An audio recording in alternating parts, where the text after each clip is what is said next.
अरे विनोद, तूने हलवाई को सारा सामान तो दे दिया है ना। अक्षय की शादी में कोई कमी नहीं रहनी चाहिए। आखिर सबसे छोटा भाई है तुम सबका। हाँ माँ, आप चिंता मत करो, मैं पूरा ध्यान रखूंगा। मंगल बेटा, तूने तो कहा था कि फूल का ऑर्डर दे दिया है, यहाँ तो फूल पहुँचे ही नहीं। अब क्या बहू की विदाई के बाद फूल आएंगे? माँ, मैंने अभी बात की है फूल वाले से, वो रास्ते में ही है। आप किशोर भैया से क्यों नहीं कहती कुछ करने को? किशोर पहले ही मेरे बताए काम कर रहा है। पास के सभी रिश्तेदारों और मोहल्ले वालों को कार्ड वही तो देकर आया था।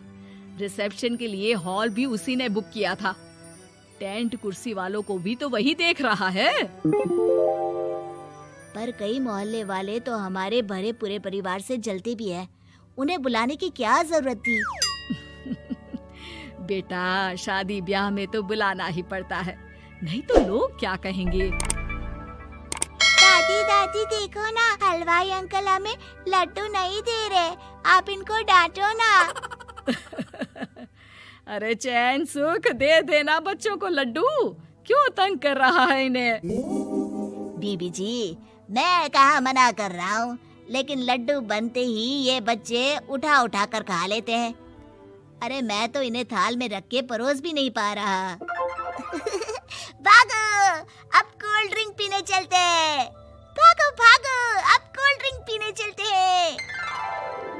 जैसे कि आप देख रहे हैं, आज इस घर के सबसे छोटे बेटे अक्षय की शादी है। घर में बहुत चहल पहल है। कुलभूषण की बीवी कमला को फुर्सत ही नहीं है कामों से, लेकिन कुलभूषण और घर के बाकी लोग कहाँ हैं? आइए देखते हैं। अजी, आप यहाँ आराम से बैठकर गाने सुन रहे हो और घर में अभी तक इतने काम बचे हैं करने को। अरे भाई, मेरे सबसे छोटे बेटे की शादी है, इसके बाद तो मैं अब चिंता मुक्त हो ही जाऊंगा। और फिर घर में तुम हो, बेटे बहुएं हैं, तुम लोगों के होते हुए मैं क्यों काम करूं? मैं तो शान से बेटे की शादी में जाऊंगा तैयार होकर। अरे ठीक है, अब आप आराम ही कीजिए। एक बार अभिषेक की बीवी आ जाए, फिर मैं भी आराम करूंगी और मेरी चारों बहुएं पूरे घर की जिम्मेदारियां संभाल लेगी। इतना कहकर कमला वापस अपने काम में लग जाती है। बेटा भी, तू अब तक तैयार नहीं हुआ? किससे बात कर रहा है फोन पर? तैयार कैसे हूँ? सैलून जाने से तो आपने मना किया है, क्योंकि मुझे हल्दी लग चुकी है। भाभीियों को देखो, सुबह से पार्लर में है। अक्षय की शादी हो जाती है और नंदिता बहू बनकर घर आ जाती है, लेकिन इस घर की खुशियों को मानो किसी की नजर लग गई थी। नंदिता के आने के बाद आए दिन घर की शांति भंग होती रहती। अपने माँ बाप की इकलौती बेटी को इतने बड़े परिवार की जिम्मेदारियां कहाँ संभालनी थी? अभी देखो ना, मेरे हाथों की मेहंदी भी अभी नहीं उतरी है और तुम्हारी मम्मी ने मुझे घर के कामों में लगा दिया। मैंने सोचा था कि घर की सबसे छोटी बहू होने के कारण मुझे सब पलकों पर बिठा के रखेंगे, पर यहाँ तो पलक झपकने की भी फुर्सत नहीं मिलती। देखो नंदू, शादी के पहले ही मेरे घर वालों ने तुम्हें और तुम्हारे पेरेंट्स को बता दिया था कि मैं जॉइंट फैमिली में रहता हूँ, तो फिर अब ये शिकायत क्यों? और फिर तुमसे पहले मेरी भाभी भी तो आई थी शादी करके, उन्होंने तो कभी कुछ नहीं कहा।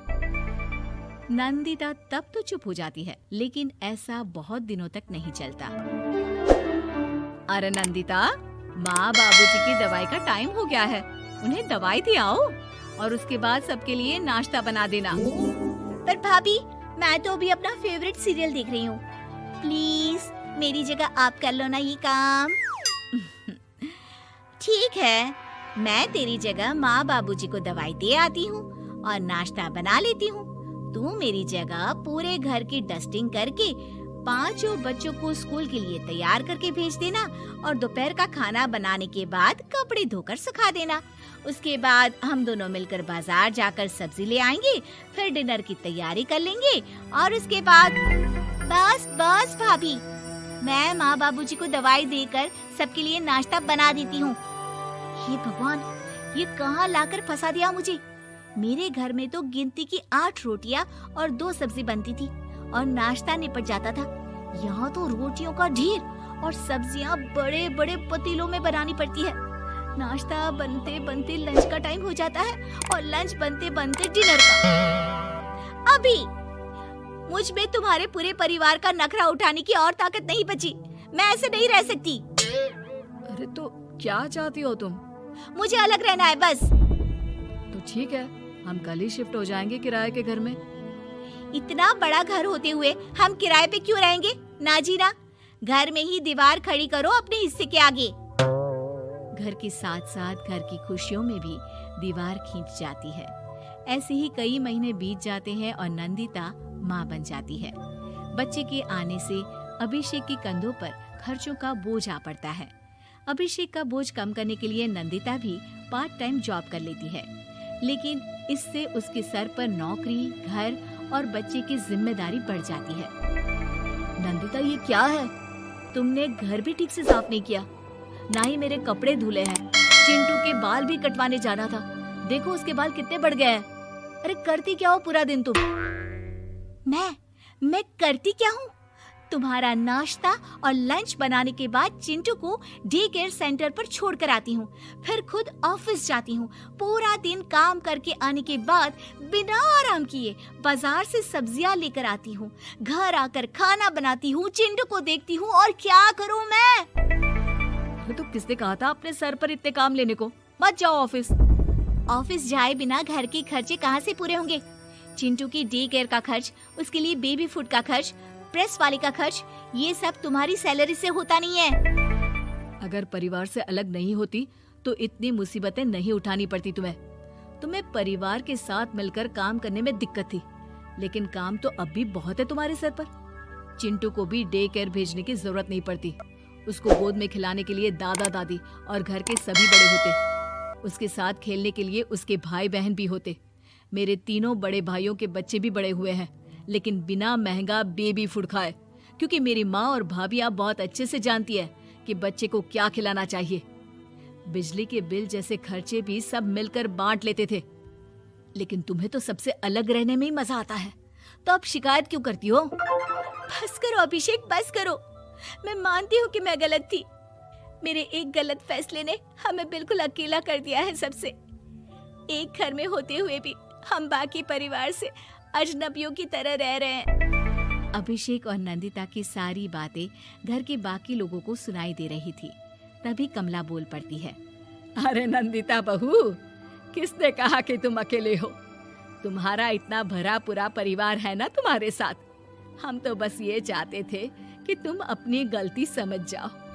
अगर हम तुम्हें समझाते तो शायद तुम ना समझती, लेकिन अपनी गलती का एहसास तुम्हें खुद हो गया है, तो अब तुम समझ चुकी हो परिवार में एक साथ रहने का मोल क्या होता है। मम्मी जी, मुझे माफ कर दीजिए, अब ऐसा दोबारा कभी नहीं होगा।